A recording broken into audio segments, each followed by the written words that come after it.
السلام علیکم۔ آج کی نئی ویڈیو کے ساتھ میں محمد اکرم۔ کچھ راز ایسے ہوتے ہیں جو اللہ تعالیٰ اپنے مقررہ وقت سے پہلے نہیں کھولتا، لیکن کیا آپ نے کبھی سوچا ہے کہ نبی کریم صلی اللہ علیہ وآلہ وسلم کی حیات مبارکہ میں ایک ایسا شخص آیا ہے جس کا معاملہ آج تک ایک معمہ بنا ہوا ہے۔ اس کا نام تھا ابن سیاد، ایک لڑکا جس سے خود نبی کریم صلی اللہ علیہ وآلہ وسلم نے سوالات کیے، اس کی جانچ پڑتال کی اور اس پر دجال ہونے کا شک کیا۔ ابن سیاد کا معاملہ کیا تھا؟ کیا وہ محض ایک عام انسان تھا یا بہت بڑا راز تھا؟ اس کا راز نہ کھولنے میں کیا حکمت پوشیدہ ہو سکتی ہے؟ اس ویڈیو میں ہم ابن سیاد کے اس پر اسرار معاملے کو دیکھیں گے۔ کون تھا یہ شخص؟ اس کی ایسی کون سی باتیں تھیں کہ صحابہ کرام رضوان اللہ علیہم اجمعین اسے دجال سمجھتے تھے، اور پھر ایک روز اچانک وہ کہاں غائب ہو گیا؟ اسے زمین کھا گئی یا آسمان نکل گیا؟ کیا وہ قیامت کے نزدیک دوبارہ ظاہر ہونے کے لیے غائب ہو گیا؟ سب کچھ بہت پر اسرار ہے۔ اس راز کو سمجھنے کے لیے ویڈیو آخر تک دیکھیں، کیونکہ بہت سے انکشافات آپ کے سامنے آنے جا رہے ہیں۔ سب سے پہلے ہم ابن سیاد کے بارے میں مختصر تعارف لیں گے، پھر وہ احادیث مبارکہ دیکھیں گے جن سے پتہ چلتا ہے کہ نبی کریم صلی اللہ علیہ وسلم اور صحابہ کرام اس پر کیوں شک کرتے تھے۔ اس کے بعد اس کی غیر معمولی صلاحیتوں کا جائزہ لیں گے کہ ابن سیاد میں ایسی کیا باتیں تھیں جو دوسرے عام انسانوں سے مختلف اور حیرت انگیز تھیں، اور آخر میں ہم اس بات پر غور کریں گے کہ ابن سیاد اچانک کہاں غائب ہو گیا۔ کیا وہی دجال کی شکل میں قیامت کے نزدیک دوبارہ ظاہر ہونے کے لیے غائب ہوا؟ تو تیار ہو جائیں، کیونکہ یہ ویڈیو آپ کے تصور سے کہیں زیادہ پر اسرار ہے۔ تو آئیے سب سے پہلے جانتے ہیں کہ ابن سیاد آخر تھا کون۔ بعض روایات اسے صاحب بن سیاد یا عبداللہ بن سیاد کہتی ہیں، لیکن تاریخ میں یہ زیادہ تر ابن سیاد کے نام سے جانا جاتا ہے۔ آپ صلی اللہ علیہ وسلم کے دور میں یہ ایک نوجوان لڑکا تھا جو لڑک پن سے جوانی کی دہلیز پر قدم رکھ رہا تھا۔ کہا جاتا ہے کہ ایک یہودی خاندان سے تعلق رکھتا تھا، لیکن حدیث مبارکہ سے پتہ چلتا ہے کہ وہ خود کو مسلمان کہتا تھا۔ صحیح مسلم کی ایک حدیث میں وہ خود کہتا ہے میں مسلمان ہوں، لیکن کیا وہ واقعی دل سے مسلمان تھا یا یہ صرف ایک دعویٰ تھا، اس کی ایک اسٹریٹجی تھی؟ یہ سوال اسے اور بھی پر اسرار بناتا ہے۔ ابن سیاد کی پیدائش بھی کوئی عام نارمل انسان کی نہیں تھی، اور کہا جاتا ہے کہ اس کی کچھ جسمانی خصوصیات غیر معمولی تھیں۔ بعض روایات میں ذکر ہے کہ وہ ایک آنکھ سے کانا تھا، یا اس کی شکل و صورت ایسی تھی کہ لوگوں کو دجال کا شبہ ہوا۔ خود نبی کریم صلی اللہ علیہ وآلہ وسلم اس کی پیدائش سے اس کی طرف متوجہ ہوئے۔ ایک دن آپ صلی اللہ علیہ وسلم اسے دیکھنے گئے جب وہ ایک چادر کے نیچے کچھ عجیب و غریب باتیں کر رہا تھا۔ اس کی ماں نے آپ صلی اللہ علیہ وسلم کو آتا دیکھ کر پکارا، اے عبداللہ، یہ ابو قاسم ہے صلی اللہ علیہ وسلم۔ عبداللہ ابن سیاد کو عبداللہ اس نے کہا۔ ابو قاسم نبی پاک صلی اللہ علیہ وسلم کو کہا کہ اے عبداللہ، یہ ابو قاسم ہے۔ اس کو آگاہ کر دیا کہ نبی پاک صلی اللہ علیہ وسلم آ رہے ہیں۔ جیسے ہی اسے پتہ چلا وہ چادر سے نکل آیا۔ نبی کریم صلی اللہ علیہ وسلم نے فرمایا اگر اس کی ماں اسے اس حال میں چھوڑ دیتی تو شاید وہ اپنے دل کے راز کھول دیتا۔ یہ واقعہ ابن سیاد کی زندگی کے اسرار کو اور گہرا کرتا ہے۔ کیا وہ کوئی عام بچہ تھا یا اس کے اندر کوئی ایسی طاقت تھی جو اسے دوسروں سے الگ کرتی تھی؟ آپ کیا سوچتے ہیں؟ کیا یہ محض ایک بچہ تھا یا دجال کے فتنے کی طرف ایک اشارہ؟ اس راز کو کھولنے کے لیے ہم اگلی حدیث کی جانب بڑھتے ہیں، جہاں نبی کریم صلی اللہ علیہ وآلہ وسلم اور صحابہ کرام کا شک کھل کر سامنے آتا ہے۔ صحیح مسلم کی حدیث نمبر 2930 سیدنا عبداللہ بن عمر رضی اللہ عنہ سے روایت ہے کہ سیدنا عمر رضی اللہ عنہ رسول اللہ صلی اللہ علیہ وآلہ وسلم کے ساتھ چند لوگوں کے ہمراہ ابن سیاد کے پاس گئے۔ اس وقت وہ بنی مغالہ کے قلعہ کے پاس لڑکوں کے ساتھ کھیل رہا تھا اور جوانی کے قریب تھا۔ اسے خبر نہ ہوئی یہاں تک کہ رسول اللہ صلی اللہ علیہ وسلم نے اس کی پیٹھ پر اپنا ہاتھ دے مارا اور فرمایا کیا تو گواہی دیتا ہے کہ میں اللہ کا رسول ہوں؟ ابن سیاد نے آپ صلی اللہ علیہ وسلم کی طرف دیکھا اور کہا میں گواہی دیتا ہوں کہ تم امیوں کے رسول ہو۔ پھر ابن سیاد نے کہا کیا تم گواہی دیتے ہو کہ میں اللہ کا رسول ہوں؟ رسول اللہ صلی اللہ علیہ وآلہ وسلم نے اس کا کوئی جواب نہ دیا اور فرمایا میں اللہ اور اس کے رسولوں پر ایمان لایا۔ پھر آپ صلی اللہ علیہ وسلم نے پوچھا تجھے کیا دکھائی دیتا ہے؟ اس نے کہا میرے پاس کبھی سچا آتا ہے اور کبھی جھوٹا۔ آپ صلی اللہ علیہ وسلم نے فرمایا تیرا معاملہ مخلوط ہو گیا ہے، یعنی کہ حق اور باطل تجھ میں ملا ہوا ہے۔ پھر آپ صلی اللہ علیہ وسلم نے فرمایا میں نے تیرے لیے ایک بات دل میں چھپائی ہے، یعنی کہ نبی پاک صلی اللہ علیہ وسلم نے کوئی بات اپنے دل میں رکھ لی۔ ابن سیاد نے کہا وہ دخ ہے، یعنی کہ دھواں ہے۔ آپ صلی اللہ علیہ وسلم نے اپنے دل میں دخان رکھا ہوا تھا لفظ، یعنی کہ ابن سیاد اس لفظ کے بالکل قریب پہنچ گیا تو اس پر نبی پاک صلی اللہ علیہ وسلم نے فرمایا ذلیل ہو تو اپنی اوقات سے آگے نہیں بڑھ سکتا، یعنی یہ تو سمجھ آ رہی تھی کہ اس کے پاس کوئی بہت بڑی صلاحیت ہے، لیکن آپ صلی اللہ علیہ وسلم نے اس کو روک دیا، اور یہ بھی ظاہر ہے کہ یہ ایک حکمت ہے جس کے تحت آپ صلی اللہ علیہ وسلم نے اس کے راز کو فاش نہیں کیا، لیکن یہ بتا دیا کہ تو ایک حد سے آگے نہیں بڑھ سکتا۔ اس پر سیدنا عمر رضی اللہ تعالیٰ عنہ نے کہا اے اللہ کے رسول صلی اللہ علیہ وسلم مجھے اجازت دیں کہ میں اس کی گردن مار دوں۔ آپ صلی اللہ علیہ وسلم نے فرمایا اگر یہ وہی دجال ہے تو اسے قتل نہیں کر سکو گے، اور اگر وہ نہیں ہے تو اس کا قتل تیرے لیے بہتر نہیں، یعنی کہ کسی عام انسان کا قتل ٹھیک نہیں ہے، اور اگر وہ دجال ہے تو اس کو قتل نہیں کیا جا سکتا۔ تو اس حدیث پاک میں سے ہمیں معلوم ہوتا ہے کہ نبی کریم صلی اللہ علیہ وسلم نے ابن سیاد کی جانچ پڑتال کی اور اس کے دعووں اور رویوں پر غور فرمایا۔ ابن سیاد کے جوابات سے اس کا معاملہ مشکوک نظر آیا، کیونکہ وہ حق و باطل کے ملاپ کی بات کرتا تھا۔ اس نے نبی پاک صلی اللہ علیہ وسلم کے دل میں رکھی گئی بات کو بھی جان لیا تھا۔ یہ سب حیرت انگیز تھا، لیکن اللہ پاک کچھ چیزوں کو راز میں ہی رکھنا چاہتا ہے، کچھ راز قیامت سے پہلے کھلیں گے اور کچھ بعد میں، اس میں کوئی حکمت پوشیدہ ہوگی۔ ایک اور حدیث پاک ہے، صحیح مسلم کی حدیث ہے، حدیث نمبر 29-27 ہے، اور یہ مختلف ایڈیشنز میں یہ حدیث کے نمبر مختلف بھی ہو سکتے ہیں۔ اس حدیث پاک میں محمد بن منقدر سے روایت ہے کہ میں نے سیدنا جابر بن عبداللہ رضی اللہ عنہ کو دیکھا، وہ قسم کھا کر کہتے تھے کہ ابن سیاد دجال ہے۔ میں نے کہا آپ اللہ کی قسم کھاتے ہیں؟ انہوں نے کہا میں نے سیدنا عمر رضی اللہ عنہ کو نبی کریم صلی اللہ علیہ وآلہ وسلم کے سامنے اس بات پر قسم کھاتے سنا، اور آپ صلی اللہ علیہ وآلہ وسلم نے اس کا انکار نہیں کیا۔ اس حدیث سے بھی ہمیں پتہ چلتا ہے کہ صحابہ کرام خصوصاً حضرت عمر اور حضرت جابر رضی اللہ عنہ ابن سیاد کو دجال سمجھتے تھے۔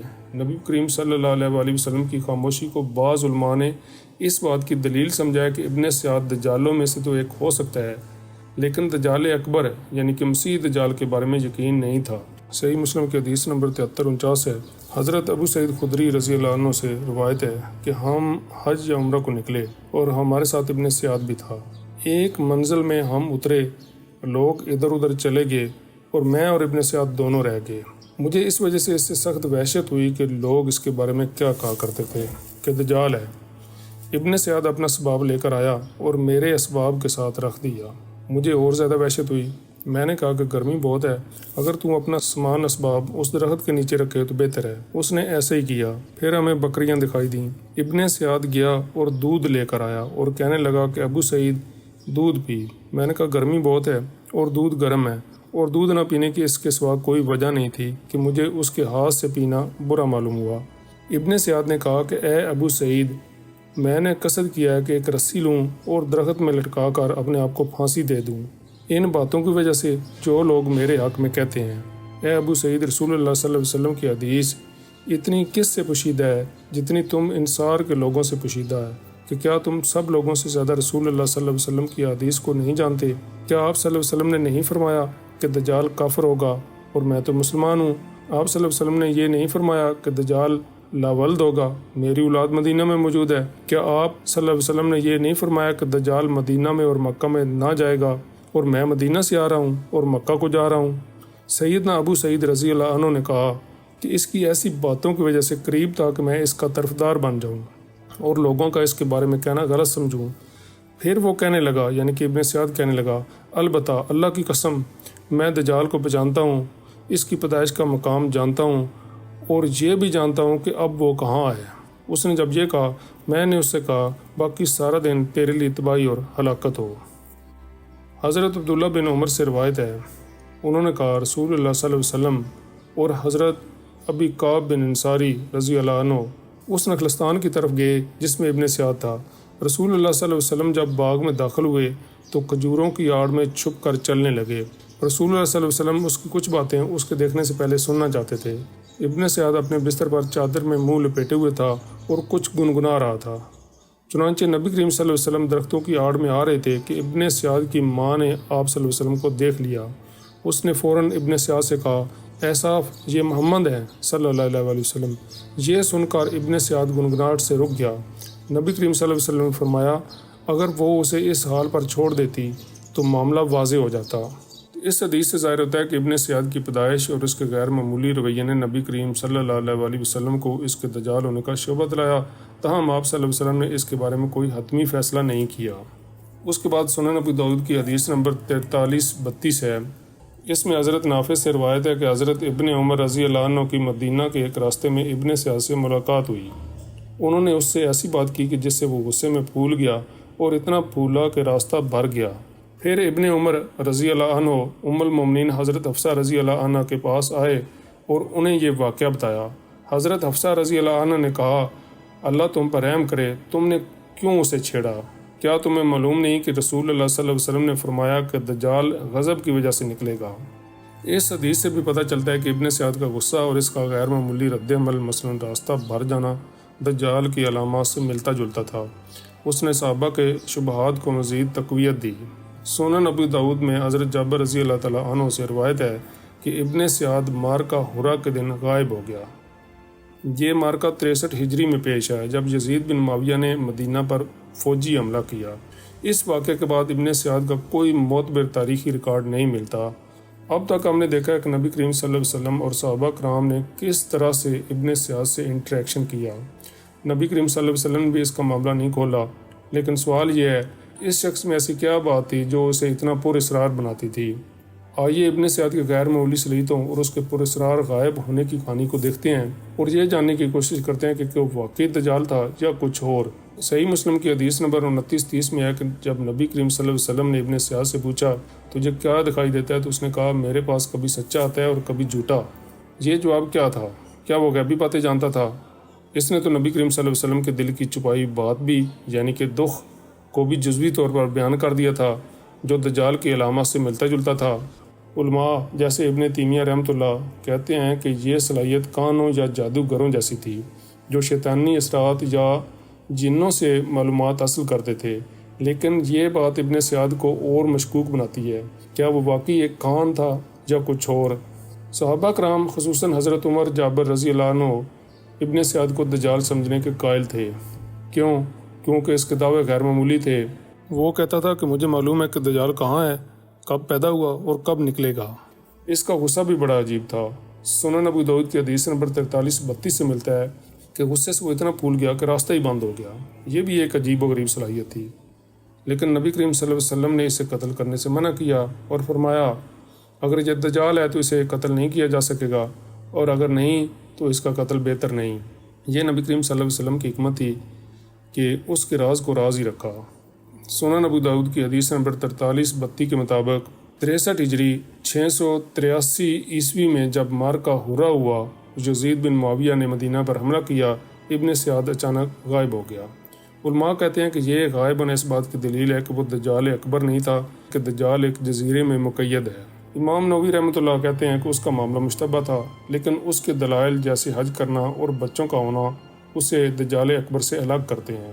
ابن حجر رحمۃ اللہ فرماتے ہیں کہ وہ دجالوں میں سے ایک ہو سکتا ہے لیکن دجال اکبر نہیں تھا۔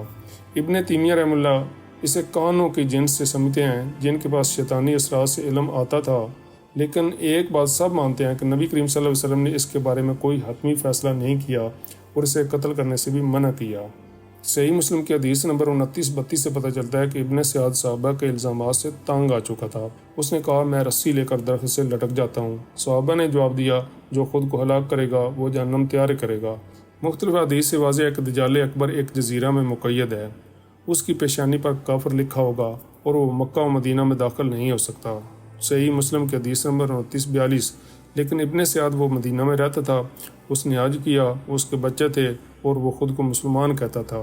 یہ سب دجال اکبر کی علامات سے مختلف ہیں، تو کیا وہ محض ایک مشتبہ شخص تھا یا وہی دجال تھا؟ وہ دوبارہ کسی جزیرے میں چلا گیا جہاں سے اس نے قرب قیامت کے نزدیک ظاہر ہونا ہے۔ ابن سیاد کی کہانی ایک ایسی پہیلی ہے جو آج تک حل نہیں ہو سکی۔ اس کی غیر معمولی صلاحیتیں، صحابہ کے شبہات اور پھر مارکہ ہرا میں اس کا پر اسرار غائب ہونا، یہ سب اسے ایک پر اسرار راز بنا چکے ہیں۔ تو آپ کیا سوچتے ہیں؟ کمنٹس میں اپنی رائے ضرور بتائیں اور اگلی ویڈیو میں ہم دجال کے بارے میں مزید راز کھولیں گے۔ اگر ویڈیو اچھی لگی ہو تو لائک اور شیئر ضرور کریں، چینل کو بھی سبسکرائب کر لیں، بیل آئیکن کو بھی کلک کر دیں تاکہ نئی آنے والی ویڈیو کا نوٹیفیکیشن آپ کو ملتا رہے۔ اگلی ویڈیو تک کے لیے اللہ حافظ۔